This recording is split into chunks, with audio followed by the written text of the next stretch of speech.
Profe, no se le escucha. Ya, qué pena muchachos. No, es que hasta arriba arrancar. Bueno, muchísimas gracias por la esperita. ¿Alguna preguntita de lo que habíamos visto en cuanto a tracción y compresión de una sección de concreto reforzado?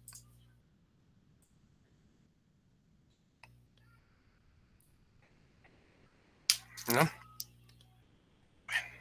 Entonces, haciendo como un mini recorderis, la vez pasada habíamos hablado de unos elementos verticales o inclinados o horizontales, dependiendo del régimen de cargas, los cuales están sometidos a una carga axial de compresión en un momento o a una carga de tensión y a un momento.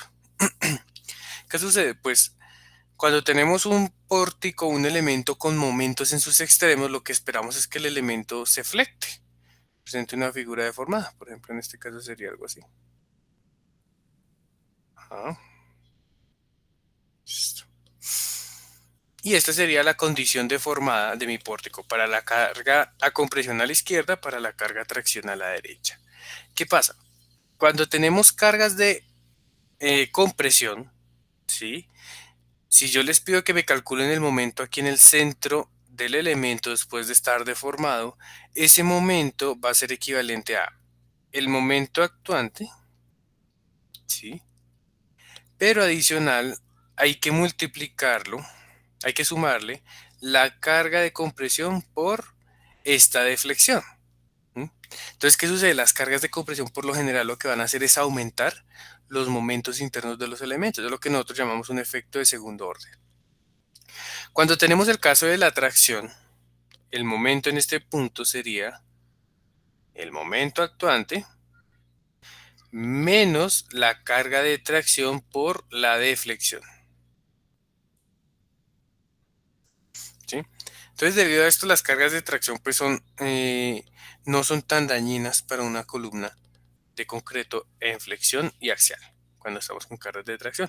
Cuando estamos en compresión, pues sí se generan esfuerzos adicionales. Entonces vamos a hablar de el comportamiento de la sección a flexión y axial. Entonces, supongo que ustedes tienen ese pórtico y llega el sismo aquí en el terreno y nosotros lo que hacemos es traducirlo como unas fuerzas en todos los niveles de la estructura. Ese pórtico pues va a presentar una flexión en sus elementos verticales, ¿sí? Y aparte una distribución de cargas gravitacionales que van a transitar por esos elementos hacia la cimentación. Entonces, si nosotros hacemos un corte en cualquier elemento de estas columnas, la representación gráfica que vamos a obtener de las fuerzas internas es esta de acá abajo. Una sección transversal con una carga axial de compresión o de tracción y unos momentos que actúan sobre el eje Y o sobre el eje X. ¿Por qué? Porque sabemos que el sismo puede ser bidireccional, ¿sí? Puede tener dos direcciones en ciertos porcentajes que estipula la norma. Eh, Vamos entonces a hacer un análisis de qué pasa en los esfuerzos de la sección transversal cuando tenemos una carga axial. Entonces ahora vamos a ver, por ejemplo, cuando un elemento se somete a una carga axial de compresión. ¿Mm? Entonces tenemos nuestro elemento de columna y está sometido a un momento flector M y a una carga axial P de compresión. Yo puedo traducir esas dos fuerzas en términos de esfuerzos. Por ejemplo, el P sabemos que va a desarrollar un sigma constante en toda la sección transversal y el M va a generar un prisma de esfuerzos en la cual tendremos una zona en compresión y una zona en tracción. Eso es lo que vamos a tener. Si las dos cargas están actuando simultáneamente sobre nuestra columna, lo que vamos a tener es una suma de esos dos diagramas de deformación y podemos tener diferentes posibilidades. Entonces, esta es la opción 1. ¿Qué sucede? La deformación a tracción debida a la flexión es menor a la deformación a compresión debida a la carga axial. Esto resulta en una deformación trapezoidal a compresión. Entonces, la deformación a tracción, si yo le sumo una deformación a compresión mucho mayor, pues ¿qué va a suceder? Todo mi elemento va a perder los esfuerzos de tracción en esta región derecha y va a quedar sometido a una fuerza de compresión constante en toda la sección. Esa es la primera opción. La segunda opción es que esta deformación de tracción debida al momento es igual a la deformación de compresión debido a la carga axial a compresión. ¿Ya? Entonces, si yo sumo esos dos casos de carga, pues aquí en este punto mi esfuerzo se va a anular, ¿sí?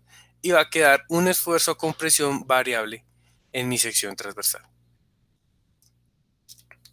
Y por último, tenemos el caso en el que el momento pues genera una deformación de tracción más alta que la deformación a compresión generada por la carga axial. Pues en ese caso vamos a mantener un poquito de los esfuerzos de tracción aquí en la parte derecha de la sección. ¿Mm? Esos son los tres casos para el caso de la carga a compresión. ¿De qué depende la variación? Pues de la magnitud de la carga P. Si la carga P es muy alta, posiblemente vamos a estar en el caso A. Si la carga P es muy baja, posiblemente vamos a estar en el caso de carga C. ¿Listo? Todo depende del valor de esa carga P. Ahora, si comparamos lo mismo con una fuerza de tracción, ¿m? El mismo elemento, con el mismo momento, con la misma carga P, pero en este momento la carga P es de tracción, podemos tener las tres mismas opciones. Opción 1, entonces aquí vamos a tener una deformación de tracción y aquí una deformación de compresión en la parte izquierda. Compresión debido al momento y tracción debido a la carga axial. Entonces, la opción 1 es que la deformación por la carga axial sea mucho mayor que la deformación a compresión por el momento flector. Entonces, en ese caso, vamos a tener una sección controlada por deformaciones a tracción, que sería este caso acá. El segundo caso es que sean iguales, que E sub C sea igual a E sub T. En ese caso vamos a tener un punto de deformación nulo y un prisma de tracciones en la sección transversal de mi columna. Y la última opción, pues es cuando esta deformación de tracción es menor a la deformación de compresión. Entonces fíjense que podemos tener tres tipos de casos de carga para compresión, tres tipos de casos de carga para tracción, y de qué dependen de la magnitud de la carga P, básicamente. Esa carga P va a ser fundamental. Ahora pensemos en la analogía. Fíjense que tenemos una columna en la parte izquierda con un momento y una carga axial cualquiera. Yo puedo hacer una analogía y decir que ese sistema se comporta igual que un sistema con una carga excéntrica, una excentricidad E, con el valor P. ¿Vale? ¿Por qué tengo que hacer esto? Porque resulta que el modo de falla de estas dos fuerzas no es único,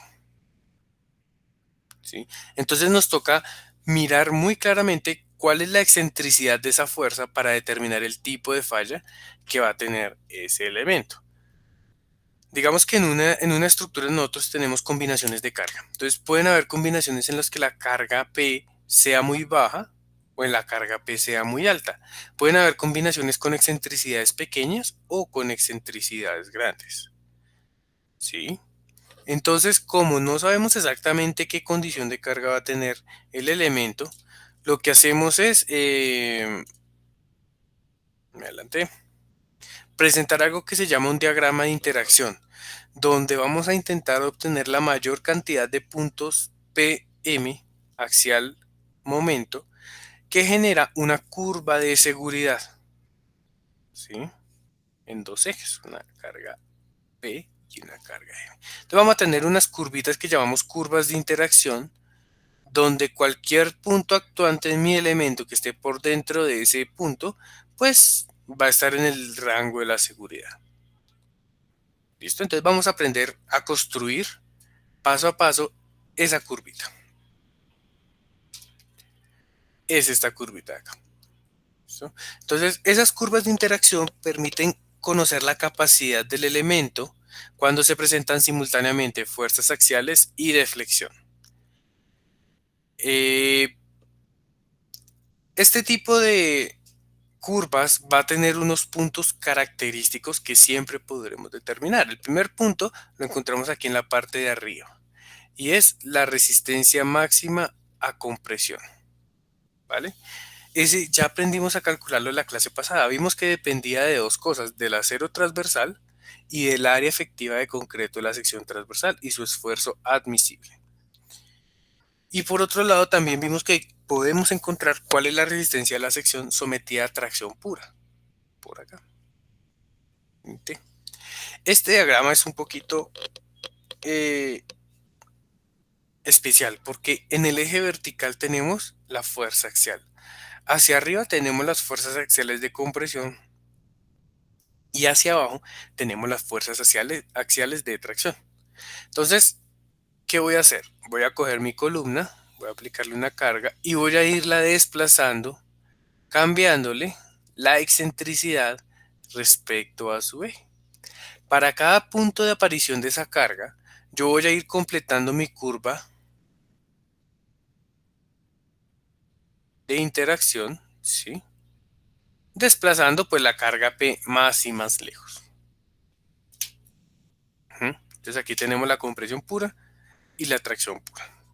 Entonces a medida que yo desplazo la carga, ¿sí?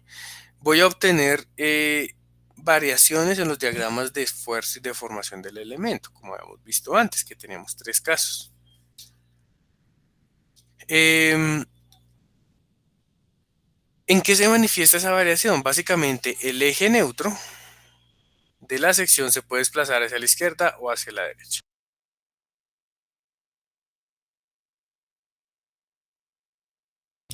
¿Listo? Casos importantes que nos gusta conocer de un elemento. Quiero conocer el caso en el cual el concreto, su deformación total máxima, llega a 0.003, porque recuerden que en este punto el concreto falla, y cuando el acero está controlado a tracción. Entonces, implementamos una metodología para el cálculo de ese punto y obtenemos, perdón, para doble punto 0.21, y vamos a obtener un punto por aquí especial. Este punto es el punto de falla balanceado. Entonces, con el punto de falla balanceado yo puedo definir tres zonas en mi columna. Esta primera zona, que son la zona de columnas sometidas a compresión. Esta segunda, que son columnas a transición. Y esta tercera pequeñita, que son columnas sometidas a tracción. Dependiendo de la zona, pues vamos a tener un fallo característico. Por ejemplo, aquí arriba en la zona 1 va a fallar primero la columna por compresión, es decir, el concreto va a explotar primero. Y en esta zona 3, por ejemplo, van a fluir primero las barras. En esta zona de transición, pues depende de otras variables sísmicas ahí de la columna. Entonces, a medida que yo voy alejando mi carga, pues mis diagramas de esfuerzos en la sección transversal van cambiando, ¿vea? Ahí tengo unos diagramas que arrancan en compresión pura y a medida que yo voy alejando la carga o incrementando su valor, va variando, va variando, va variando. Ya por aquí empiezan a aparecer tracciones en la sección transversal, tenemos la falla balanceada, tenemos un punto por aquí que es 0.05, también es importante. Y aquí, por ejemplo, ya empieza a controlar la falla por tracción. ¿Mm? Ese es la forma de hacer un diagrama de interacción. La cosa es que nos toca, si queremos un diagrama muy preciso, pues tendríamos que hacer bastantes puntos. Entonces, ¿qué dice esta diapositiva? Compresión pura es el caso donde el elemento está solamente a compresión. La atracción pura consiste en el punto del elemento se encuentra solamente a cargas de tracción axial. Y la falla balanceada. Vale, listo. ¿Qué es el punto de falla balanceado? ¿Alguien se acuerda del concepto de cuantía balanceada? No sé si lo vimos nosotros.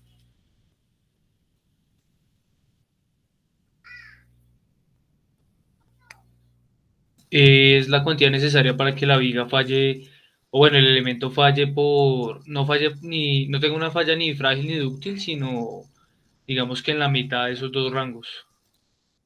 Bueno, más o menos, más o menos. El punto de falla balanceada es en el punto en el cual el concreto y el acero llegan a su punto de máxima deformación. O es decir, entran en fluencia. Entonces en ese punto falla siempre al mismo tiempo el concreto y el acero. Ese es el punto de falla balanceada.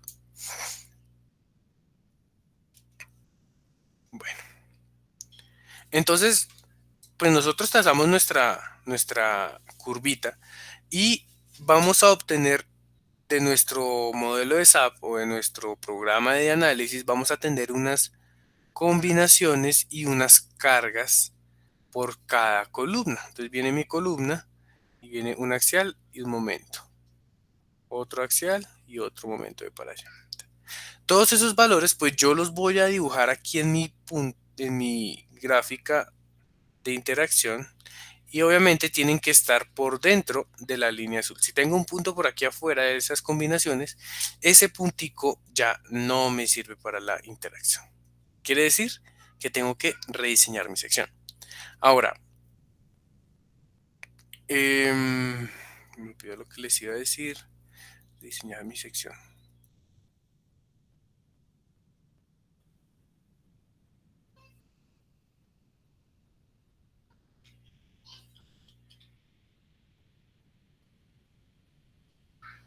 Bueno, de pronto ahorita me acuerdo que era lo que les iba a decir. Ah, ya. Para el análisis de esto, recuerden que ustedes en su programa sacan unas combinaciones de carga, de diseño, 1, 2 muerta más 1, 6 viva, 1 muerta más el sismo en X más 0.3 sismo en Y, todas sus combinaciones, su montón de combinaciones. Esas combinaciones, cuando ustedes analizan el modelo, van a obtener una carga última en la columna y un momento 3 en la columna. Son un par de puntos por cada combinación, por cada elemento. Pam, pam, pam, pam, pam, pam, pam. El análisis de las columnas tiene que hacerse combinación por combinación. Entonces en mi gráfica yo voy a dibujar todos, absolutamente todos los puntos de todas las combinaciones. ¿Listo? No puedo hacer un análisis con envolvente. ¿Vale? No es recomendable porque entonces vamos a coger, por ejemplo, pensemos en este caso. Tenemos un puntico por acá que nos da, digamos, este momento máximo y esta carga máxima, ¿sí? Y tenemos otro puntico por acá, con un momento y con esta carga, ¿vale? Si yo hiciera un envolvente, él va a decir, tome esta carga axial y ubíquela con este momento máximo. Es decir, mi punto estaría por acá, por fuera de la interacción, y no me cumple. Toca rediseñar la sección. Y eso es mentira. Fíjense que si tomamos cada combinación por separado, sí cumple. Entonces, por eso se recomienda que las columnas se analicen para todos los casos de carga por separado, sin envolvente. Listo. Y otro punto interesante de la curva es por aquí donde está este diagramita aquí abajo a la derecha, que es el punto donde el acero llega a su deformación máxima tracción, que es 0.005.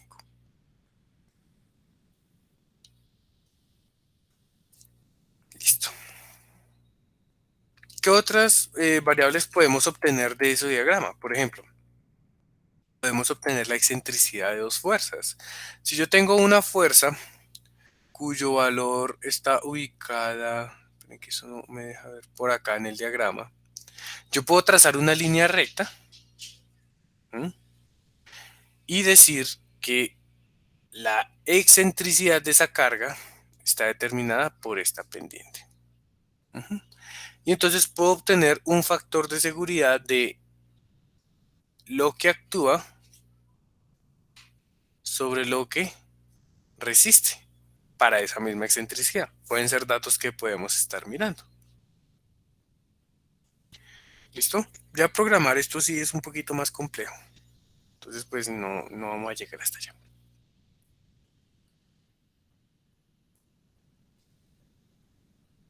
¿Alguna preguntita de nuestra curvita de interacción? ¿Dónde estaba la curvita completa?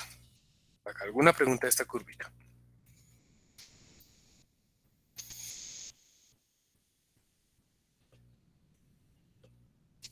Listo. Profe, Dime. bueno, dices que esa variación de la curva se logra moviendo el eje, sí, el eje de la sección para crear esa excentricidad, ¿sí? Desplazando la carga, pero al momento de tú desplazar la carga, fíjate que el eje neutro, que es el punto donde no hay deformaciones, ajá, por aquí aparece eje neutro, eje neutro, eje neutro, eje neutro, pues se va desplazando a lo largo de tu sección transversal, ¿sí? Yo lo que vamos a hacer es eso, vamos a desplazar el eje neutro y a encontrar su par axial momento resistente.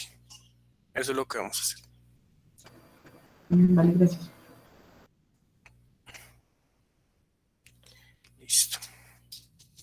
Entonces vamos a ver qué necesitamos. Lo primero que necesitamos es darle un sentido a la columna.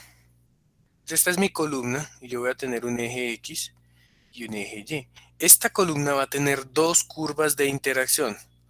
Una columna con respecto al eje X y una columna con respecto al eje Y. Entonces lo primero es definir con respecto a cuál eje voy a calcular mi interacción. Yo puedo hacerlo con respecto a este eje horizontal X o puedo hacerlo con respecto a un eje inclinado.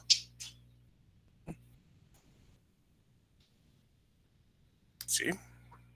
Con respecto a cualquiera podemos hacerlo. Entonces lo primero que vamos a determinar de esa columna es la compresión y la tracción pura. Va. Listo. Entonces con esa tracción y compresión pura yo voy a obtener dos puntos en mi diagrama, el punto superior y el punto inferior, que es lo que ya habíamos hablado. Ahora, ¿qué vamos a hacer? Para encontrar todos los pares axial momento que me conforman esa curva de interacción, yo lo que voy a hacer es cambiar la profundidad del eje neutro de mi sección. Y de esa forma voy a obtener todos mis puntos. Entonces, me explico de otra mejor manera. Fíjense que aquí está mi viga.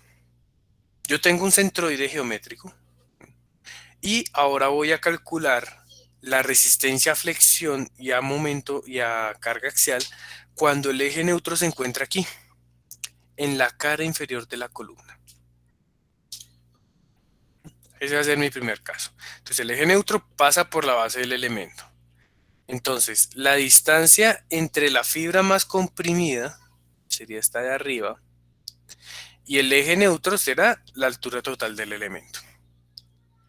¿Qué sucede con nuestras barras? Si miramos su diagrama de deformación, y aquí arriba colocamos la deformación máxima del concreto, que es 0.003, pues si estamos garantizando longitudes de desarrollo, si estamos en el rango elástico, todas las deformaciones de las barras a cualquier altura puede ser determinada por una aproximación lineal. ¿Vale? Entonces vamos a encontrar la profundidad C del eje neutro y vamos a determinar la posición relativa al eje neutro de esas barras, que sería como C la altura total menos D. ¿Qué es ese D? Lo habíamos visto en la diapositiva anterior, que es la distancia desde la fibra superior.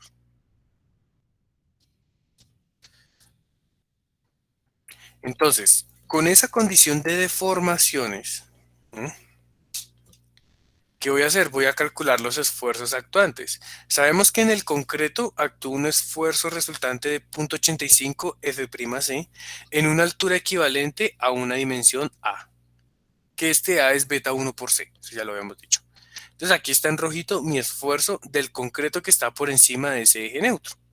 Y adicional, las barras que están en cada fila de refuerzo, pues van a estar sometidas a un esfuerzo de compresión. Sacamos las resultantes de esas fuerzas, ¿sí? Ahí está, digamos que este es un diagrama de esfuerzos, este ya es un diagrama de fuerzas, donde esta F mayúscula va a ser el esfuerzo por el área de esta fila de barras. Tan, tan, tan, tan, tan, tan. Sacamos una resultante de compresión y calculamos la suma de fuerzas axiales y la suma de momento respecto al centroide de la sección. Ojo que eso es importante. El cálculo de la capacidad del elemento se hace respecto al centroide, a pesar de que el eje neutro no va a coincidir con ese centroide en todos los casos. Esa es la opción 1. Entonces, procedimiento de análisis, de nuevo lo repito. Ubicamos en una posición del eje neutro, llevamos la fibra de concreto a compresión más alejada del eje neutro a 0.003, encontramos las deformaciones de las barras, encontramos los esfuerzos actuantes en el concreto y en las barras, y encontramos fuerzas de barras y fuerza de concreto. Y eso lo sumamos axialmente con la sección transversal y como momento para encontrar el momento resistente. El caso número 2. Hacemos lo mismo, entonces digo, bueno, mi eje neutro va a pasar por el centroide de la última fila de barras. ¿Sí? Entonces, Me ubico en la fila de barras y sé que si ese es mi eje neutro, quiere decir que en ese punto yo no tengo deformaciones. Entonces voy a deformar la cara más comprimida de la sección, que es la del concreto, hasta 0.003, y trazo una línea recta. ¿Listo? ¿Qué puedo decir yo con esa línea recta? Puedo decir cuánto vale la profundidad de eje neutro C, cuál es la deformación de cada barra por esa relación lineal, ¿sí? Y finalmente lo que voy a poder decir es a qué nivel de esfuerzo está trabajando el concreto, que es 0.85 F'C, y cada una de las filas de barra. Yo puedo tener esfuerzos diferentes. Entonces, traducimos los esfuerzos a fuerza y calculamos la sección. Aquí todavía lo que está por encima del eje neutro son compresiones, es decir, mis barras de acero están en compresión. ¿Listo? Y hacemos la sumatoria respecto al centroide de la sección transversal, como se ha estado hablando estos días. ¿Listo, chicos? ¿Alguna pregunta?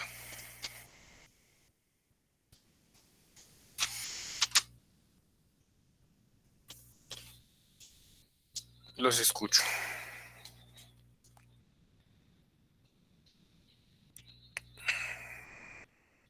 Profe, para hallar entonces el centro, no del eje, sino del este, se calcula normal como una viga, ¿sí? Como lo Mm, estamos haciendo como una viga. Ese centro que dice CC. el Y sub C. El Y sub Y C. sí, eso. Este es el centroide de la sección.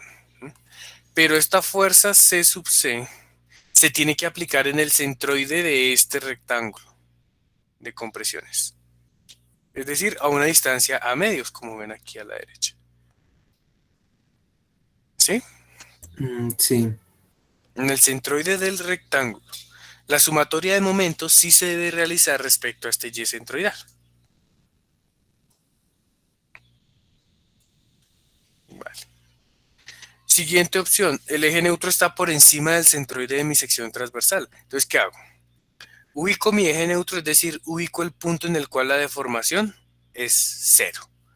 Trazo 0.3 en la compresión y trazo una línea recta que atraviese ese punto. Pam, pam, pam, pam, pam, pam, pam. Por encima del eje neutro hay compresiones, por debajo hay tracciones. Entonces fíjense que ya voy a tener distinta condición de esfuerzos. El concreto a compresión pues va a ser de nuevo A, que A es beta 1 por C. Y su valor máximo va a ser 0.85 F' sub C. Las barras que están por encima de ese eje neutro, es decir, las de la fila 1 y las de la fila 2, van a estar todavía en compresión. Entonces su esfuerzo va a ser de compresión. Pero las barras que están por debajo del eje neutro van a estar sometidas a tracciones. ¿Qué sucede por debajo del eje neutro? Pues no tengo aporte del concreto. Entonces calculo las fuerzas resultantes, donde sabemos que la fuerza es esfuerzo por el área. Entonces yo puedo decir fácilmente que C sub C va a ser el esfuerzo admisible multiplicado por el área de esta sección transversal, es decir, A por B, teniendo en cuenta que B es el ancho de esta figura. ¿Sí? Y para las barras de acero, yo puedo decir que la fuerza es igual al esfuerzo actuante en la barra I por el área de esa fila de barras.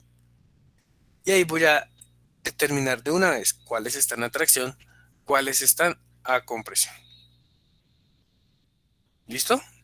¿Sí está claro eso? Entonces voy a calcular una sumatoria de fuerzas en X para calcular el valor de P y una sumatoria de momento respecto al Y sub C para encontrar el momento. Y esto me va a dar otro punto de la curva de interacción. Finalmente, coloco el eje neutro entre las dos primeras filas. Hago mi diagrama, ubico el punto de deformación 0, ubico la deformación máxima del concreto, trazo mi línea recta y encuentro las deformaciones por relación lineal de cada barra.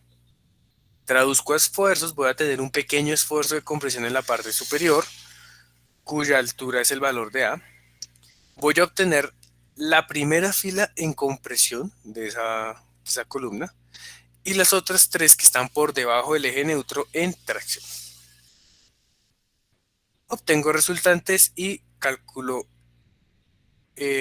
pues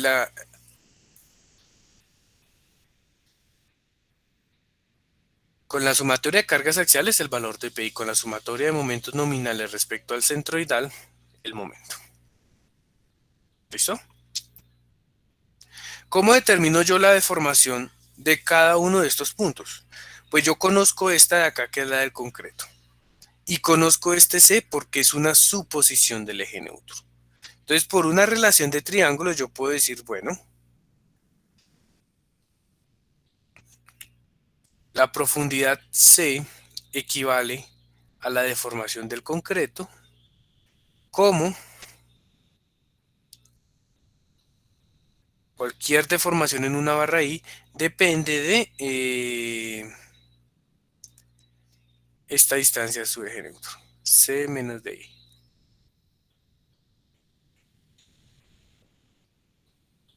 Listo, es una relación lineal de dos triángulos que comparten un mismo vértice. Eso ya no sabemos todas esas fórmulas. Entonces, trucos para nuestra programación. Esto lo podemos programar en una hoja Excel, súper sencillo. Primero, cuando la barra se encuentra con presión, la altura de I será menor que C y la deformación unitaria será positiva. Caso contrario, las barras estarán en tracción y se consideran en deformación unitaria negativa. Entonces, cuando una barra está con presión, su deformación unitaria y su esfuerzo son positivos. Cuando una barra está en tracción, su deformación unitaria y su esfuerzo tienen que ser negativos. Ahora dice, el valor absoluto de las deformaciones unitarias se pueden calcular los niveles de esfuerzos en las distintas barras. ¿Qué quiere decir eso? Yo voy a tener por aquí varias barras. Llamemos esta la deformación de la barra 3, la deformación de la barra 2 y por aquí la deformación de la barra 1. Voy a ir a mi curva esfuerzo de deformación y voy a calcular para la barra número 3. Este diagrama me quedó feito, voy a cambiarlo. Listo, vamos a suponer que es un comportamiento elastoplástico, donde esto por acá es 0.0021 y esto de aquí es FY. Vale. Si yo miro la deformación, por ejemplo, de la barra E3, voy a suponer que esa barra está por acá. Se me perdió el lápiz. A ver. Está por aquí a la derecha, en verde. ¿Sí? Esta va a ser la deformación 3.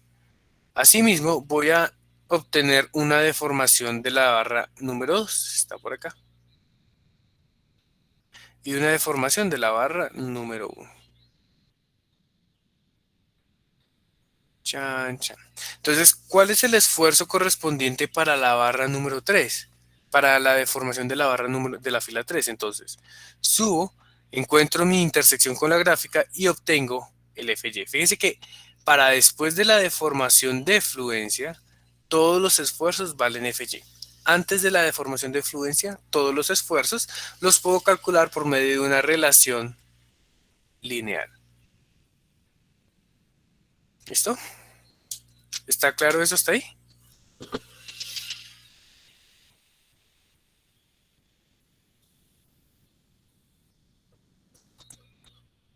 Listo. Bueno, ahí tenía un dibujito un poco más clarito. Entonces, en el sistema que vamos a manejar nosotros como nuestra convención, las fuerzas de compresión son positivas y las de tracción son negativas, para que coincidan con el eje vertical de la curva de interacción. Los esfuerzos de compresión se usa el bloque equivalente de Whitney. Ahí está reescrito el bloque de las dos formas. Finalmente, se determina la resistencia de la sección a carga axial mediante una sumatoria de las fuerzas axiales y la resistencia de la sección a momento flector. ¿Listo? Haciendo unos momentos con respecto al centro de carga. ¿Por qué he hecho tanto énfasis en el centro de carga? Cuando su columna es simétrica, tanto en dimensiones como en refuerzo, el centro de carga coincide con el centro geométrico. Muy sencillo. Cuando eso no es así, cuando tengo una columna que no es simétrica con respecto al eje X y Y, pues vamos a tener una serie de alteraciones en en el centro de carga del elemento. ¿Dónde pueden conseguir la deducción del centro de carga? Siempre les digo lo mismo porque eso sale en el examen. En el libro de diseño de concreto de McCormack. Entonces ustedes van a buscar por allá. Hay una parte donde habla de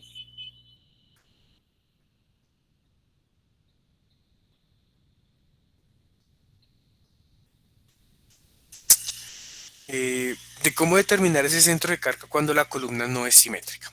¿Listo? Entonces, vamos a ver. Aquí está. Cuando tenemos refuerzo simétrico, aquí hay unos elementos que tienen refuerzo simétrico, lo más de bonito. Obviamente la rectangular, la cruciforme, la hexagonal, la octogonal, todas estas columnitas tienen un eje de simetría muy claro. Y pues obviamente las barras de refuerzo tienen que ser también simétricas. No puedo tener barras de diferente diámetro no simétricas. ¿Qué pasa cuando el elemento tiene refuerzo no distribuido simétricamente? Es decir, cuando tenemos columnas en T, columnas en L, columnas con refuerzo disparejo. Fíjense, aquí tengo 3 de media y 2 de media en la otra cara. ¿Vale? Entonces, tareita de una vez para todos, investigar cómo calcular ese centro de carga. Cualquier persona que lo investigue, por favor, la próxima clase, un voluntario que nos explique cómo se realiza ese cálculo y nos haga un ejemplito en los primeros 10-15 minuticos de clase. ¿Listo? Entonces, el que quiera, pues ahí nos puede ayudar a dinamizar un poquito más la clase. Entonces,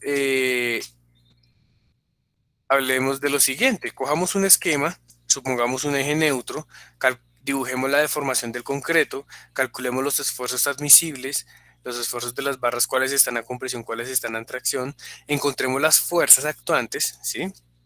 Y vamos a calcular la resistencia axial de esta condición para la cual el eje neutro se encuentra a una primera distancia C. Esa distancia es supuesta. Vale. Entonces, la sumatoria de cargas axiales se realiza en este último esquema. Y digo, las que van en compresión, es decir, hacia adentro del elemento, son positivas, las que no son negativas. C sub C y Fs1 son positivas.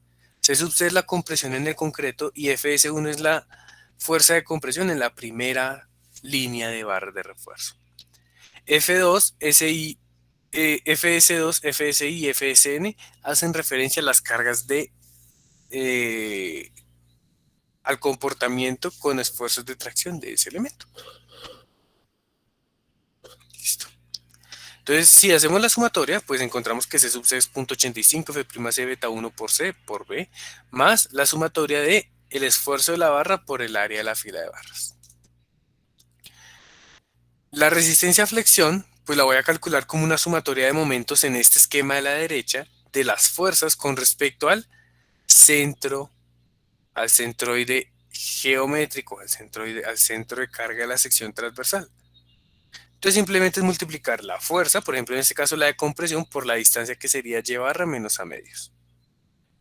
¿Sí? El planteamiento de los momentos ya está contemplado el signo, listo, vale. ¿Alguna preguntita de qué es lo que vamos a hacer con nuestra columna?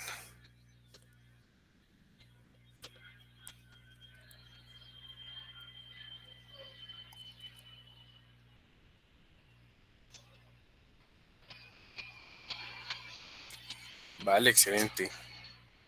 Entonces hablemos un poquito de la falla balanceada. ¿Cómo calculo yo una falla balanceada de la sección? Es importante calcularla.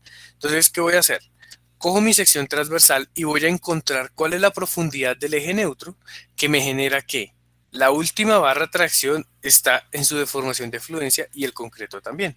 Entonces, trazo la deformación del concreto, trazo la deformación de la barra más alejada y trazo una línea recta. Y con esa línea recta puedo obtener el centroide que necesito para mi eje neutro. Entonces dice la condición de falla balanceada se alcanza cuando la fibra extrema compresión llega a una deformación de 0.003 y la barra más alejada de tracción alcanza su deformación de fluencia. En el caso de la falla balanceada se debe encontrar el valor de la profundidad C para satisfacer las necesidades del diagrama de deformaciones. Y ya con ese diagrama se hace el diseño.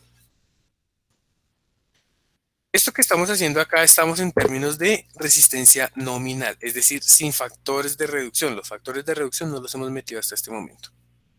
pero es necesario reducir la resistencia de mi sección transversal. ¿Mm? Ese factor phi es único y va a afectar tanto a la compresión como a la fuerza axial como a la fuerza de flexión. ¿Sí? ¿De qué depende ese valor phi? Este valor phi depende de la deformación unitaria de la barra de acero a tracción más alejada del eje neutro. ¿Listo? ¿Cómo la calculo? De esta forma que sale aquí a la derecha. Entonces, ese phi depende si estamos hablando de espirales o de estribos. ¿Sí? Si la deformación máxima de esa barra es superior a 0.005, tomamos 0.9. Eso ya lo sabíamos del diseño de vigas. Si la deformación está entre la fluencia y 0.05, que es una zona de transición, el phi va a valer esto de acá, que es este psi sub s, es la deformación real de la barra menos la deformación de fluencia. Si estamos por debajo de la fluencia, es decir, la deformación de la última línea no es superior a la deformación de fluencia, el phi vale 0.75. ¿Alguna pregunta? Vale. Es para el caso de espirales. Para el caso de estribos, fíjense que le pega muchísimo más duro porque es 0.65. Vale. Ahora, miremos en azul la curva nominal que hemos desarrollado hasta el momento. Si yo le aplico esos factores phi, lo que estoy haciendo es reduciendo el comportamiento de mi sección, disminuyendo su capacidad, y obtengo esta curva roja continua que viene hasta acá arriba. Pero recuerden que nosotros tenemos que limitar la resistencia máxima a compresión al 80% de esta phi NC. Si yo la reduzco, voy a obtener este esquema de acá. Todas mis combinaciones de carga deben caer exclusivamente en esta área de mi elemento. Si alguno queda por fuera de esa región, el elemento no cumple condiciones de diseño. Fíjense que este punto morado que les acabé de dibujar cumple la resistencia nominal, pero no cumple las condiciones de diseño de la columna. Entonces nos toca rediseñar hasta cuando todas mis combinaciones queden por dentro de este elemento. ¿Listo?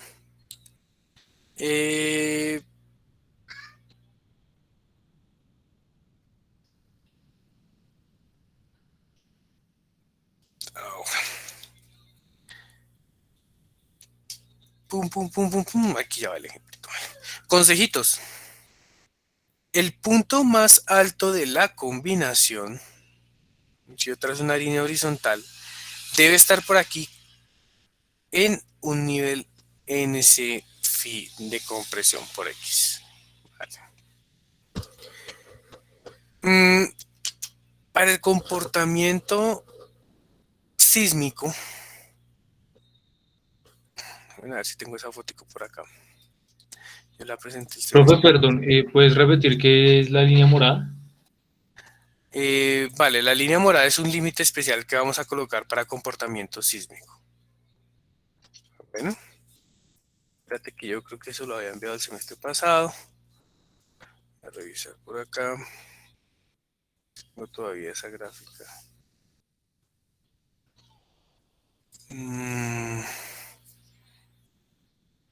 2021, 12 de junio por acá debe estar. Enlaces y documentos. Cuando veíamos columnas, no me acuerdo si era esta imagen.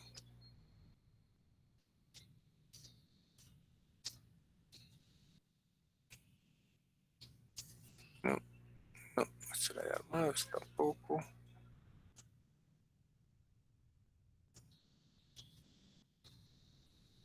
A ver, se me perdió esa imagen, hombre. Está en la parte, regálenme un segundito, ya la envío desde mi foto personal. A ver si con esa imagen logramos aclarar un poquito más. Mientras tanto, no sé si tienen alguna preguntita. Sé que es un poquito enredado el tema, pero ahorita que veamos van a ver ustedes que esa vaina es lo más fácil de este mundo. Este es el tema como más, que a mí más me gusta en lo personal, pero que más le da duro a la gente, no sé por qué, sí, es muy sencillo. A ver. A ver. No, esto es fundaciones.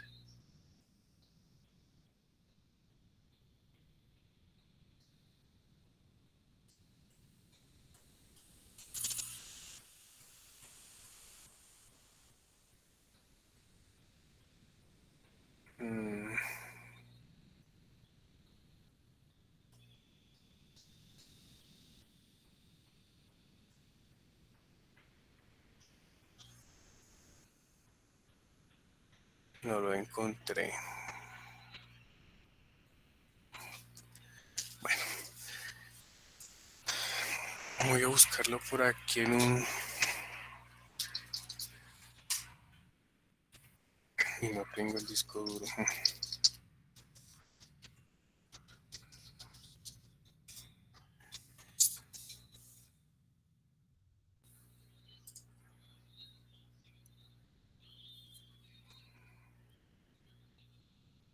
Bueno, hagamos algo. Yo les traigo la imagen para la próxima semana. Y delimitamos eso. Ese límite, ¿qué es lo que busca? Que la columna se comporte bien en el rango inelástico. Entonces, este límite está restringido por 0.3 el esfuerzo actuante. Cuando la columna tenga una carga axial que supere este límite, esta línea por acá, pues va a tener un mal comportamiento sísmico en el rango inelástico. La próxima clase les traigo ese datico para que podamos revisar. Listo. Entonces vamos a obtener la curva de interacción de nuestro ejemplo de la vez pasada. Teníamos este ejemplo donde teníamos una columna y teníamos unas barritas de 3/4. ¿Sí? 16 barritas de 3/4. No, lo primero que vamos a hacer es determinar cuál es la distancia. Vamos a calcular el diagrama de interacción primero con respecto al eje X. ¿Ah? Entonces, este es mi centroide Y barra de mi columna.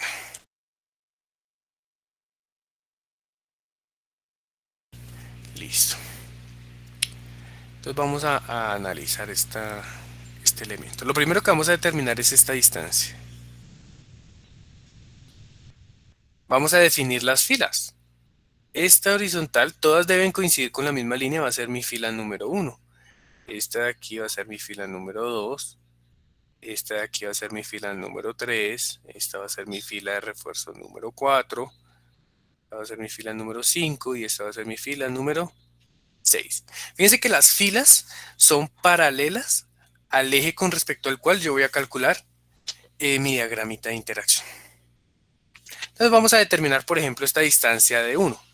Dijimos que el recubrimiento de mi columna, vamos a darle un recubrimiento de 4 centímetros. Entonces, esa distancia de 1, ¿cuánto va a ser? La distancia de 1 va a ser el recubrimiento más el diámetro del estribo más 1/2 del diámetro de mi barra de mi fila 1, ¿cierto? Entonces recubrimiento 0.04 más el diámetro del estribo 0.0095.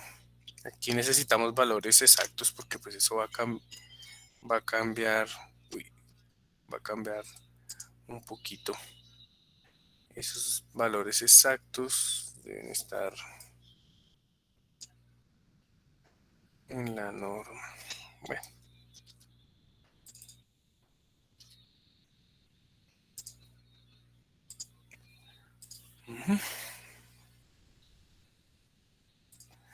Pan.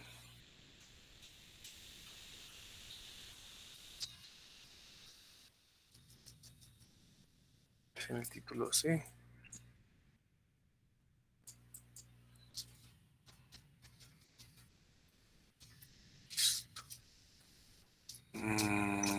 Por aquí debe estar.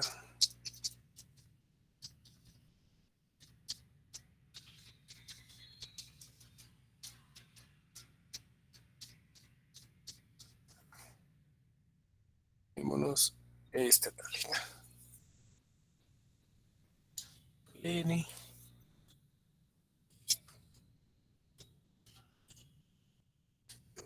Bien chiquitica. Cosa de tenerla como referencia. Eso. Listo. Entonces, esa distancia de 1 sería el recubrimiento más el diámetro del estribo completico más media barrita de refuerzo. El diámetro de esa barra número 6 es 19.1, 0.0191 metros. Entonces, esa distancia de 1 vendría siendo 0.04 más 0.0095 más 0.0191 dividido entre 2. Me corrigen, a mí me da 0.5905 metros. ¿Sí? Voy a bajar la figurita de la barra, de las barras esta que tengo, la voy a bajar para no andar subiendo y bajando. Esto así. Por aquí abajo. Subamos esto. Pegámosla por acá. Listo. Esa es la distancia de mi fila 1. ¿Todos están conmigo o no?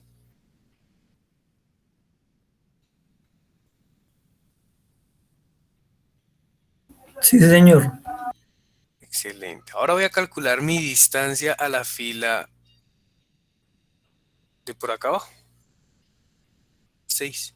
¿Cómo calcularían ustedes esa distancia a la fila 6?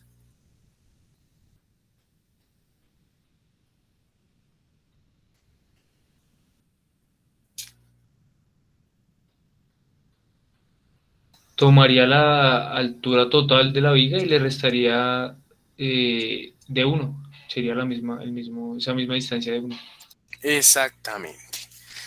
Yo puedo irme aquí sumando distancia entre barras, entre barras, entre barras y calculando todo eso, pero pues la más fácil les digo, altura total menos de 1, porque esta vaina es simétrica arriba y abajo, en este caso. ¿Vale? Entonces voy a decir 0.9 menos de 1. Esa altura sería 0.9 menos tanto 0.84095. ¿Cómo puedo calcular la distancia a la fila 2? ¿Qué se les ocurre?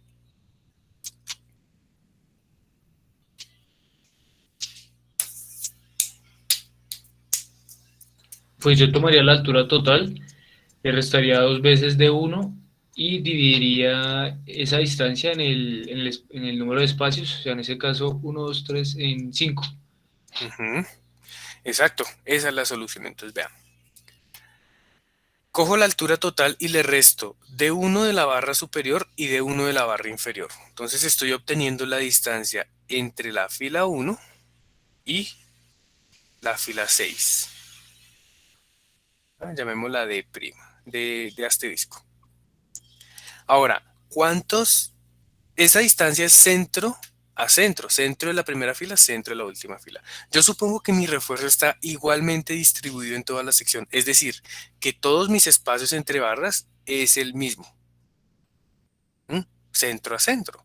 Entonces voy a dividir esa distancia de prima entre 1, 2, 3, 4, 5 espacios. ¿Sí? Entonces, esta distancia, no sé cómo acotarla con otro color que se note con verde.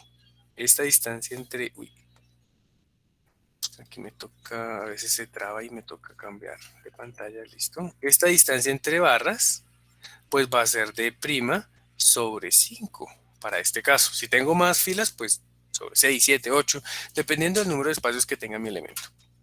Entonces mi D2, yo lo puedo calcular como D1 más D' sobre 5.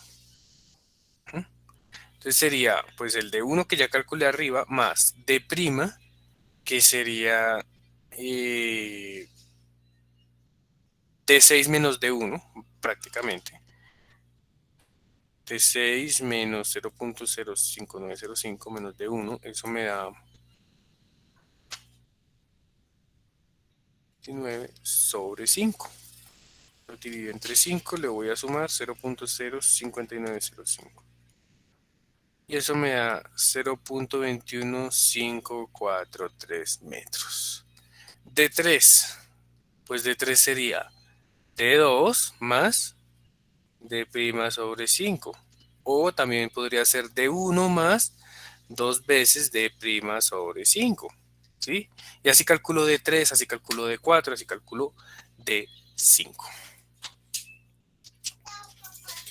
Un segundito. Y les voy a pedir 2 segunditos, chicos. Ya regreso.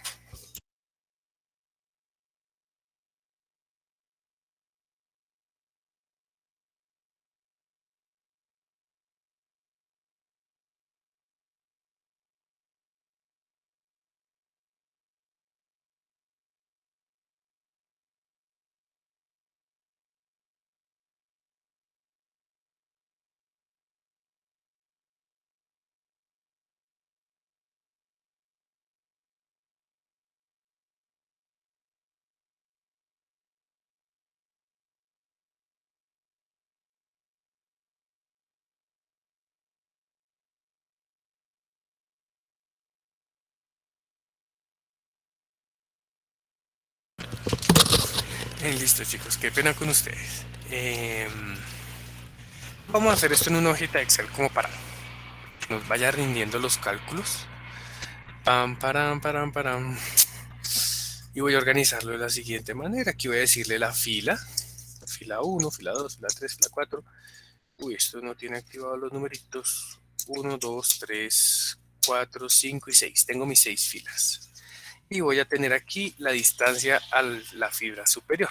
Esa distancia que depende del recubrimiento y del estribo. Recubrimiento 0.04. Y el estribo 0.0095. Necesitamos también la altura de la sección y el ancho B. Entonces el ancho B, si no estoy mal, eran 0.5 y la altura 0.9. Esto lo voy a colocar con un colorcito clarito. Eso es lo que yo estoy modificando. La distancia, y entonces habíamos dicho, la distancia 1 era recubrimiento más estribo más, bueno, la barra. Entonces aquí vamos a desplazar eso por acá y vamos a decir cuál es el diámetro de la barra y cuál es el área de las barras por fila. Entonces el diámetro de estas barras sería 0.0191, que es el diámetro de la barra número 6. 19.1 milímetros, pero este diámetro está en metros. Esta área debe estar en metros cuadrados. Y este de ahí pues va a estar en metros. Listo. Aquí 1, 2, 3, 4. Todas son del mismo diámetro.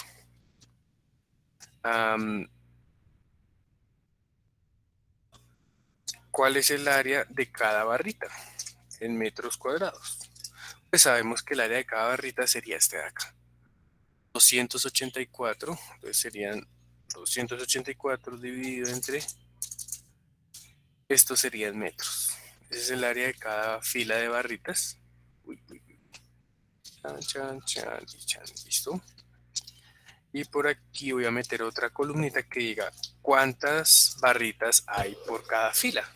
Entonces, por ejemplo, en la fila 1 tengo 4 barritas. De la 2 a la 5 tengo 2 y en la 6 tengo otras 4 barritas. 4, 2, 2, 2, 2 y 4 de nuevo.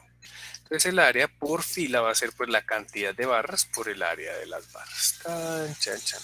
Listo, estas son cositas sencillitas, nada extraño hasta acá. Ahora voy a programar la distancia de I. Ahora sí. Para la distancia 1 sería el recubrimiento más el estribo más el diámetro sobre 2. La 6 sería pues la altura total menos de 1. Y esta del medio sería la anterior más D', que era esta menos esta, dividido entre el número de espacios. Pero el número de espacios pues podría ser las filas menos 1. Ahí está esta. Voy a fijar algunas celdas que no me pueden mover, como esta y esta de acá. Y copio y pego. Y aquí estoy obteniendo las distancias de I desde la fibra superior de mi columna a cada fila de refuerzo. Vale, entonces, ¿qué datos necesito? La fila, el diámetro de la barra, que está en cada una de esas, el área de las barras, la cantidad de barras, el área total por fila y la distancia superior a cada uno de esos elementos. Hasta aquí todos me siguen, ¿no hay alguna pregunta?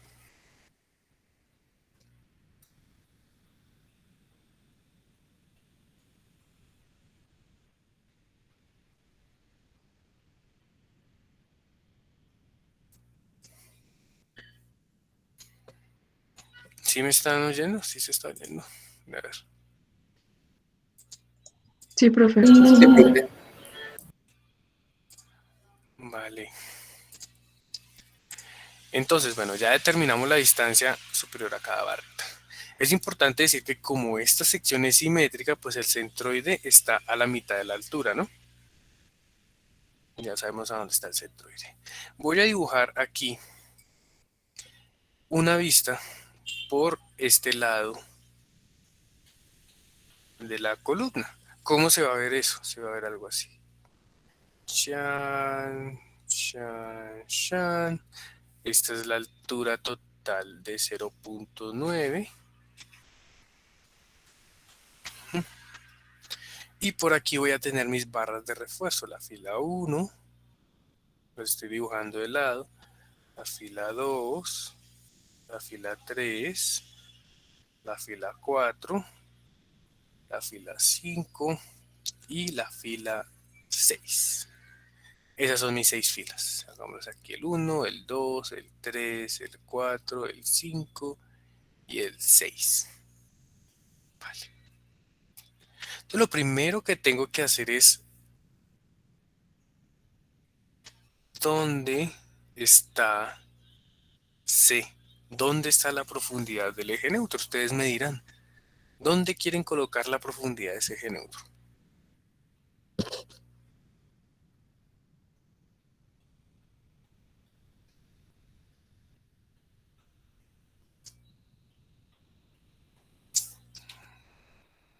¿Se hará para cada caso que vamos a analizar? Exacto, bueno, él puede estar aquí arriba, aquí abajo, en cualquier punto de estos intermedios. Y nos toca analizar cuántos puntos creamos conveniente. Yo por lo general, ¿qué hago? Divido la altura en 20 puntos y analizo 20 puntos y adicional analizo el de carga balanceada y el de carga tracción. Pero pues, más adelantico. Necesito que me digan una profundidad del eje neutro, cualquiera, la que sea. Que está a punto 9, que con toda la... Dime, no te entendí. Que esté en la base de la sección, ¿no? Ah, o sea, por aquí abajo. Si no, es el primer caso, creo. Bueno, eso es muy fácil porque todas quedarían en compresión. No, necesito uno más difícil. Entonces, en la fila 6, pues, ¿no? No. Eh, ¿Queda conclusión? sí, vamos a dejarlo por acá. No, por aquí entre estas dos barras. Chin, chin, chin, chin, chin, chin. Este va a ser mi eje neutro. Lo voy a calcular a una posición de altura entre la fila 2 y la fila 3. 2 y 3, es decir, por ahí en 0.3 metros de la parte superior. 0.3 de la parte superior. Espero y se logre ver. Entonces, ¿qué voy a hacer? Ya sé que mi C se encuentra a 0.3 metros desde la fibra superior. Entonces voy a trazar mi diagrama de deformaciones. Creo que con este se ve mejor. Ajá. Entonces ubico mis barritas y desde aquí ya voy a poder hacer análisis visuales. Primero, ¿cuántas filas de refuerzo están a compresión? La fila 1 y la fila 2. ¿Por qué? Porque están por encima del eje neutro. Estas dos de arriba van a estar a compresión. ¿Cuántas están a tracción? 3, 4, 5 y 6. Listo. Entonces voy a trazar una línea vertical que va a ser la cara transversal de mi sección. Y voy a trazar el siguiente diagrama. En la fibra en la fibra superior de compresión de la columna, voy a desplazarme una distancia total E sub C igual a 0.003. ¿Listo? Esa va a ser la deformación de mi concreto. Y voy a trazar una línea que arranca desde ese punto de 0.003, atraviesa mi eje neutro y llega por aquí. Bueno, créanme que atraviesa ahí, eso, acá. Ajá. Y voy a encontrar mi diagrama de deformaciones. ¿Qué puedo encontrar yo en ese diagrama? Puedo encontrar que la barra de la fila 1 se deformó esta distancia sigma 1, si sub 1, la de la fila 2, si sub 2, la de la fila 3, si sub 3, si sub 4, si sub 5 y por último si sub 6. Las deformaciones de la parte superior están en compresión. Las deformaciones de la parte inferior están en tracción. ¿Estamos?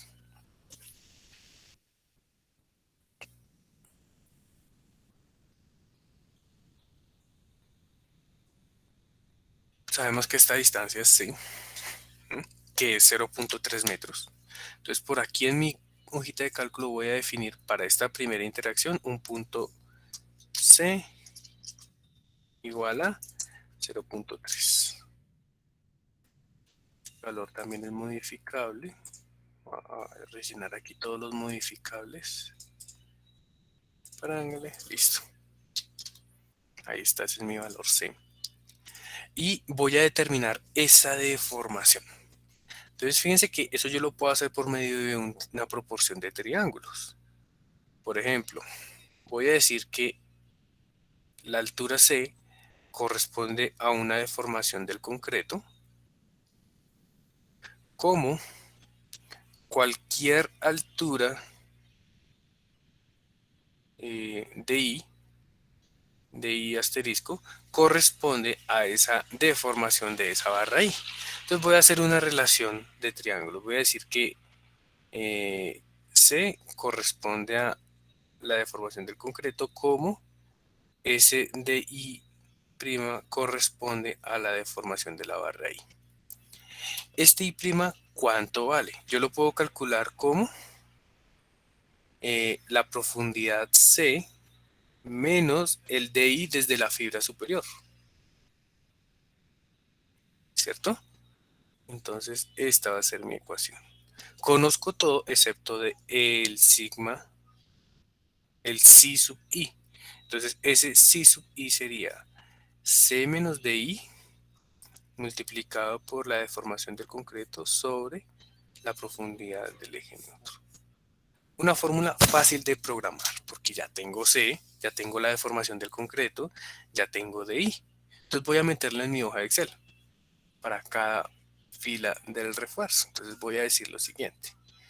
Voy a meter aquí, insertar un simbolillo.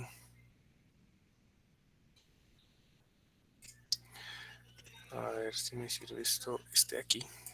Se llama SI, esa letra, para los que no la conocíamos. Y vamos a decir, la deformación de cualquier fila va a ser igual a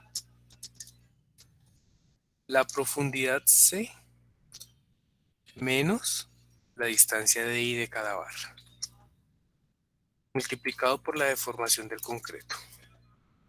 Y todo esto dividido entre el mismísimo C. Pum, pum. Y aquí obtengo las deformaciones unitarias. Entonces, esto es lo que veíamos en la presentación. Pónganle cuidado a lo siguiente. Yo les decía a ustedes, Eso estaba por aquí.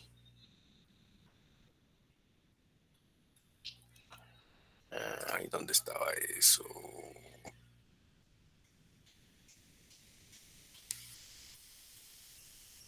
No, por acá.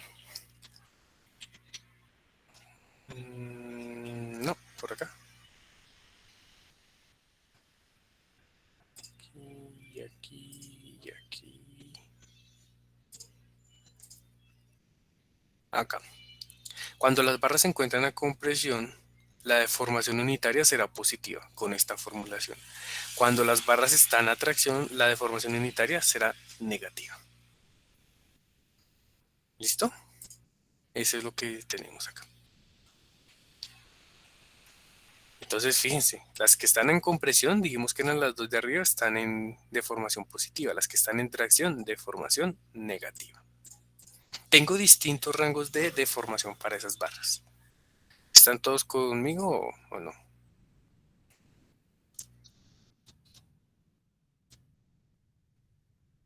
Sí, profe. Listo.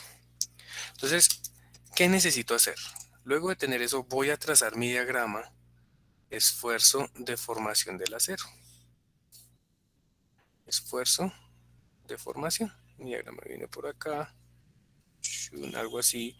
Por aquí tengo la deformación de fluencia, por aquí tengo el esfuerzo de fluencia y por aquí voy a tener el módulo de elasticidad. Yo puedo encontrar la deformación de fluencia con la fórmula Fy sobre E. Mi elemento es de 4.420 sobre 200.000. Esto me da 0.0021 y ya con eso puedo trazar mi gráfica. Entonces vamos a hacer una grafiquita de esas aquí para verlo un poquito más interactivo. Necesitamos entonces definir cuánto es el módulo de elasticidad y cuál es el Fy. Y cuál es el F' sub C. Listo. Módulo de elasticidad, 200.000 y otros 3 ceros para dejarlo en kilopascales. Fy en kilopascales y F' C en kilopascales. Fy sería 420.000 y este 21.000. Creo que lo habíamos dejado en 21. Voy a revisar rápidamente. 21.000. Eso. Listo. Entonces dibujemos esa grafiquita aquí como para que quede bien bonito. Aquí coloquemos la deformación unitaria.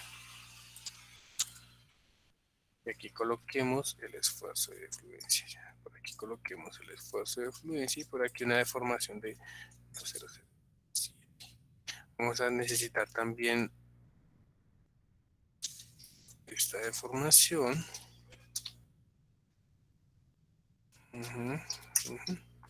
Ya les explico qué es lo que estoy haciendo. Voy a hacer un grafiquito aquí bien bonito. No, este no me sirve. Un gráfico lineal. Este de acá. Y este va a ser el título de este gráfico va a ser diagrama esfuerzo de formación del acero.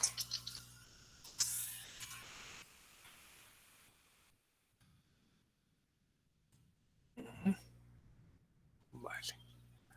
Lo voy a dejar por aquí. Listo. Voy a dibujar unos puntos que va a ser un punto por cada fila, donde voy a graficar verticalmente dónde está ubicada cada deformación unitaria de esas barritas. Entonces, este va a ser E1, este va a ser E2, bueno, esto lo alargamos. Y este va a ser 0, 0, 0, 0, 0, 0. Por aquí vamos a tener la misma deformación, pero con un valor.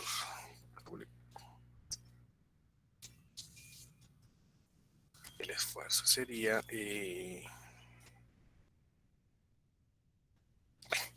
vamos a verlo más bien primero a manito y luego programamos algo que se vea bien bonito aquí en esta gráfica. Listo. Entonces, barra de la fila barras de la fila número 1 va a tener una deformación unitaria de 0.0024. Entonces va a estar por acá. Fila 1. Barras de la fila 2, 0008, por acá. Fila 2. Barras de la fila 3, negativo.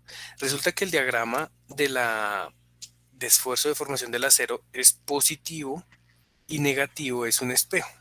Entonces voy a tomarlo con valor absoluto. 0.0007. Entonces va a estar por acá. ¿Sí? Porque este diagrama en teoría es igual de para abajo. Entonces pues yo puedo tomarlo como valor absoluto. Luego viene la fila 4, 0.0022 por acá, la fila 4. La fila 5 y por aquí la fila 6. ¿Cómo sé cuál es el nivel de esfuerzo al cual está sometido cada una de esas fibras? Pues sencillo, me desplazo verticalmente, intersecto el diagrama y voy hacia la izquierda a ver cuál es el valor del esfuerzo que está actuando.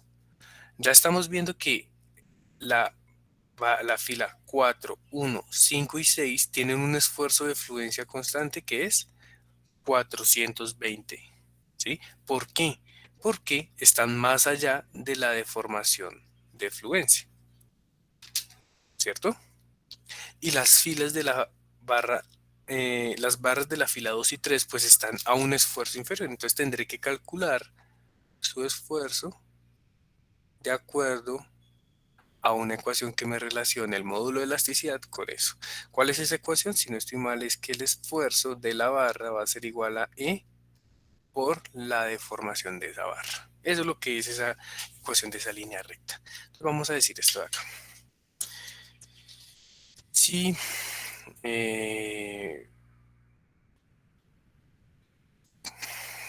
estoy organizando mal esta vaina, voy a hacer aquí una tablita como para mostrarles eso un poquito más gráfico. 3, 4, 5.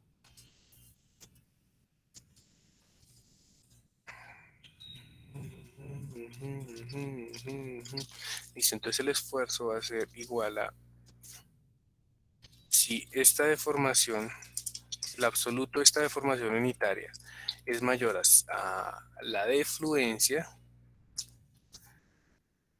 entonces coloqué este esfuerzo de acá. De otra forma, multiplique el esfuerzo de actuante por este esfuerzo. Chan, chan, chan. Listo. Esta. Ah, bueno, aquí toca fijar algunas celdas. Fijemos esta de aquí, esta de aquí y esta de aquí. Sí, control B, control B, control B, control B, control B. Y el último punto sería 0 y este punto de acá.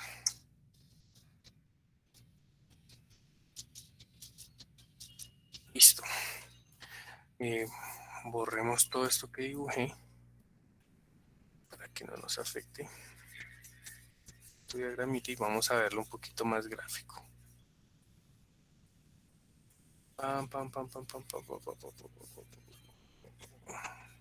Listo. ¿Qué más hay que borrar por acá? Esto. Listo. Le voy a coger mi diagrama y le voy a agregar datos. Selección datos. Démosle agregar. Nombre de la serie, entonces fila 1. Valores X son estos de acá. Valores Y son estos de acá. Ahí está la representación del esfuerzo en mi barrita 1. Entonces entro con su deformación unitaria, encuentro su esfuerzo y calculo su esfuerzo actuante. Sería la barrita 1 y así sucesivamente vamos a hacer todas las barritas. Esta sería fila 2. Valores X pues serían estos de acá. Valores Y serían estos de acá. Sin aceptar, se me quedó mal. Aceptar. Ok. Hay un error en la fórmula. ¿Será este más? Aceptar. Y ahí está mi fila de barras número 2 en gris. Agreguemos, llamemos a esta fila 3. Valores X. Ojalá me entiendan lo que estamos haciendo. Chin, chin, aceptar. Fila 3. Ahora vamos a agregar la fila 4.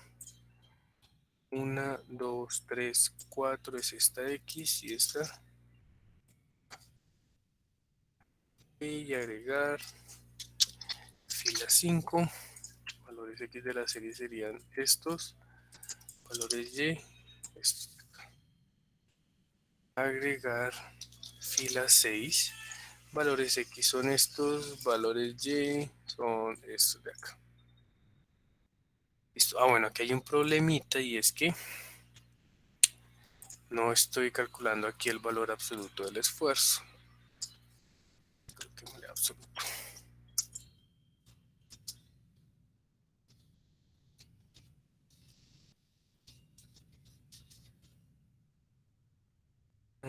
Y la deformación unitaria también tiene que ser absoluta.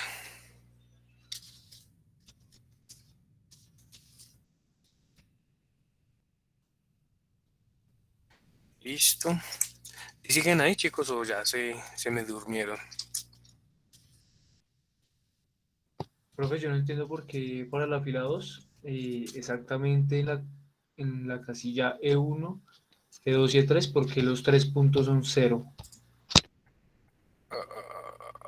¿Estos? Es que no se ve por el tamaño. Es por el tamaño de la celda. Si yo lo pongo así chiquito, Listo. pues no se ven, pero pues es por el tamaño. Listo. Simplemente estoy llevándome esto. Entonces, esto era lo que yo quería obtener. Eso sí, qué belleza. Fíjense que a pesar de que mi sección, todas las barras están en el diagrama de deformaciones dibujaditos, coloquémosle aquí diseño de gráfico, coloquémosle agregar una leyenda en la derecha. Ajá. Fíjense que mis barritas, esta no, cada una de mi fila, yo entro con su deformación unitaria y calculo el esfuerzo correspondiente. Entonces, ¿cómo lo calculo? Con esta ecuación de acá.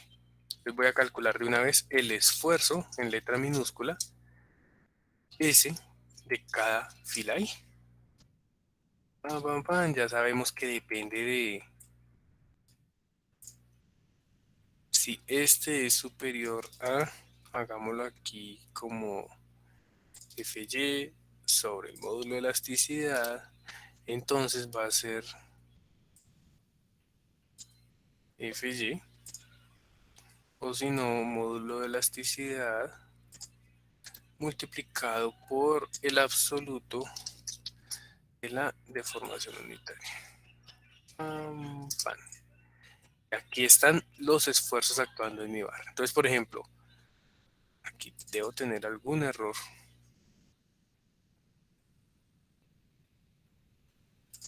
Aquí, si este es el absoluto así.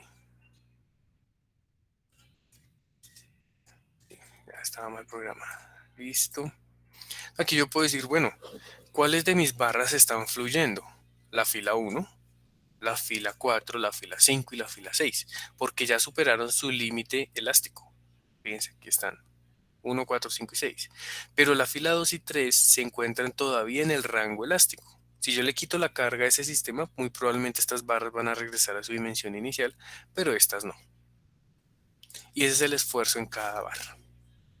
Les voy a decir por aquí, voy a calcular un esfuerzo actuando en la fila 1, un esfuerzo más chiquitico en la fila 2, unos esfuerzos en la fila 3, en la fila 4, en la fila 5 y en la fila 6. Esfuerzos de compresión y de tracción en las barras. Ahora determinemos cuál es la fuerza de cada una de esas filas. La fuerza sí va a estar ahora sí en kilonewtons. Pues recordemos que esfuerzo, fuerza es esfuerzo por área. ¿Listo? Algo así. ¿Qué pasa? Pues yo necesito aquí saber cuáles son positivas y cuáles son negativas. Entonces muy probablemente quitemos este valor absoluto para que me den esfuerzos negativos. No me dieron esfuerzos. Entonces, si el absoluto este es superior a tal, entonces es tanto. Si no, va a ser E por la deformación unitaria. Ahí está. H11, no sé Una por qué. pregunta. Dime.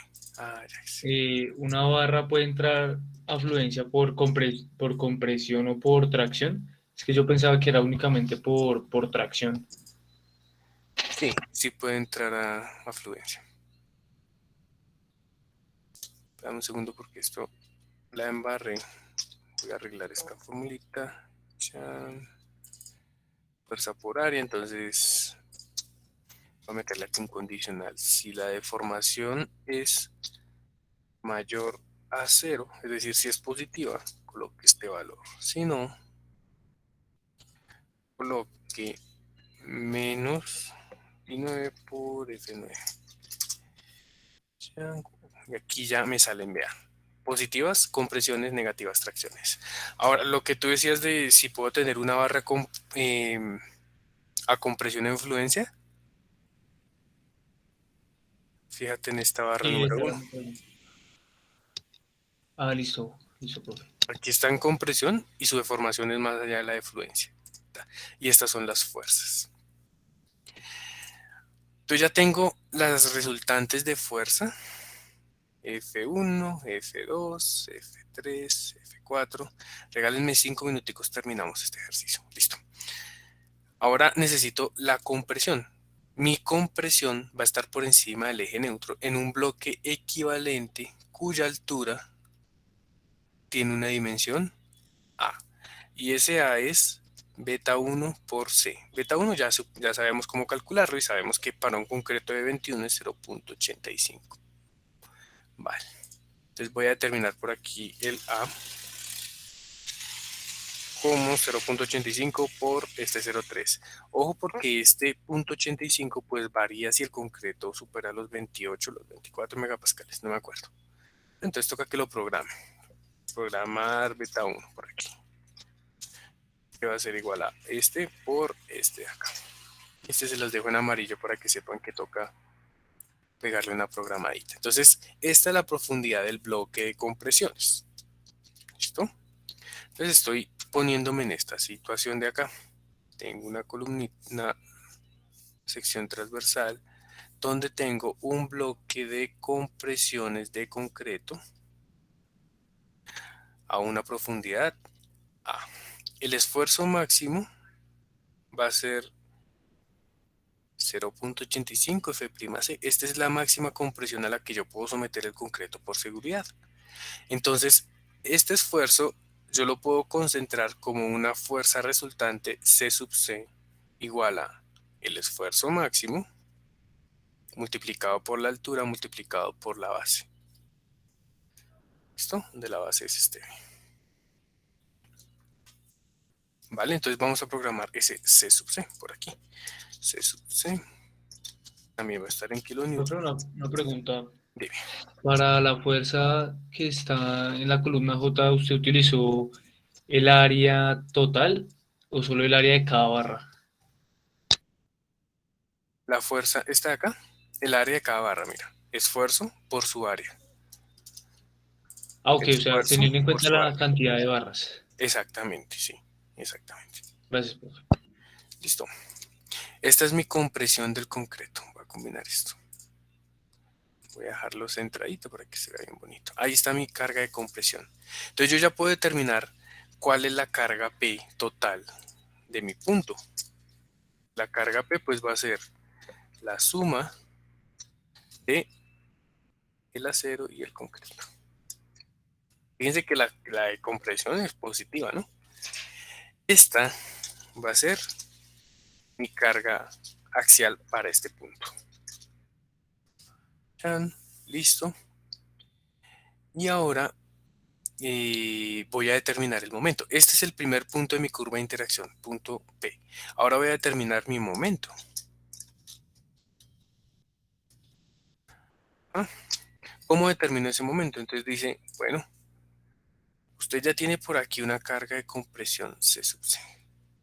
La sumatoria de momentos respecto al centro geométrico, o sea, por acá en 0.45 a la mitad de la sección, donde tengo por aquí el Y sub C, si yo sumo todas esas fuerzas con respecto a este punto, me va a dar el momento actuante. Entonces, ¿cuánto valen esas distancias? Por ejemplo, esta de aquí de la carga de compresión sería Y sub C menos A medios, porque la compresión se aplica a la mitad de la altura de esta fuerza de compresión. Para la primera fila de barras sería Y sub C menos D1. Para la segunda, Y sub C menos D2, y así sucesivamente. Entonces voy a calcular, esa va a ser la distancia J. JI. Eso va a estar en metros. Entonces va a ser igual a el centroide, que en este caso sería la altura sobre 2, menos la distancia de la fibra superior. Fíjense que yo puedo programar todo. Voy a tener unas distancias positivas, las de arriba, unas distancias negativas por debajo del eje neutro. Adicionalmente voy a calcular la del concreto por aquí arriba. La J del concreto. Entonces esa J del concreto va a ser la altura total de su sección sobre 2 menos A medios. Listo. Y yo voy a decir, listo, mi momento va a ser este J por esta fuerza. Hay unos momentos que suman, otros que restan, dependiendo de la posición. Y mi momento va a ser igual a la compresión por esta distancia J del concreto más la suma de esta última filita. Aquí va a ser el momento de las barras. Y aquí tengo mi primer punto de la curva de interacción. Entonces voy a coger por acá mi curva. Vamos a dibujar algo por acá. Mi curva axial momento. Y voy a ubicar ese primer punto. Por aquí va a estar 1813 y por aquí va a estar 1197. Proyecto, y donde se junten es el primer punto de esa curva. ¿Qué voy a hacer? Voy a variar la profundidad del eje neutro. Puedo colocarla a punto 1. Ahí se actualiza todo. Bien, aquí ya puedo ubicar mi siguiente punto. La carga negativa por acá en menos 393 con 674 por acá. Y así voy a ir cambiando ese C y a obtener una serie de puntos que me van a componer esta curva de interacción. Solo cambiando el C. Punto 1, punto 15, punto 20, punto 30, punto 40, punto 50, punto 60, hasta punto 90. ¿Sí? Ya tenemos la máxima compresión, que la calculamos la vez pasada como NC, y la máxima atracción NT. Y esa es la forma de hacer un diagrama de interacción. Súper, súper sencillo. ¿Listo? ¿Alguna preguntita, muchachos?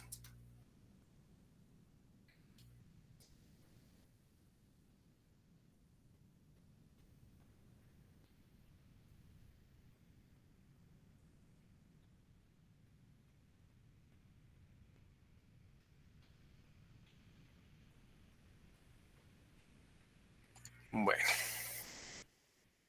Entonces, si se dan cuenta de eso, que todo el mundo le teme a esto, vea, súper sencillo, tener claro cómo funciona el principio de los esfuerzos, tener claro cómo va variando el eje neutro, nada que temer para nuestro tema final del curso. Obviamente, el diagrama de interacción de mi curva en X es diferente a mi diagrama de interacción para mi curva en Y. ¿Sí? Yo tengo que estar en capacidad de obtener esos dos diagramas. O muy posiblemente podríamos estar analizando en la próxima clase un diagrama de interacción con respecto a este eje X'. No sé, son cositas que se le ocurren a uno. Bueno, entonces muchachos, Para la próxima clase, todos, absolutamente todos, van a traer la curva de interacción y van a buscar programar esto de forma que yo pueda modificar las secciones, la cantidad de filas, o al menos, no, hagamos algo. Van a graficar esta curva con 20 puntos intermedios. ¿Sí? Para la próxima clase. Van a hacer una hojita de Excel donde tienen aquí 20 profundidades de C diferentes. Van a graficar la compresión, la atracción y traemos eso a la próxima clase y continuamos con el tema. Esto es importante que lo hagan. Si no lo hacen, pues yo sigo avanzando y van a perder todo esto que estamos viendo. ¿Alguna preguntita, chicos?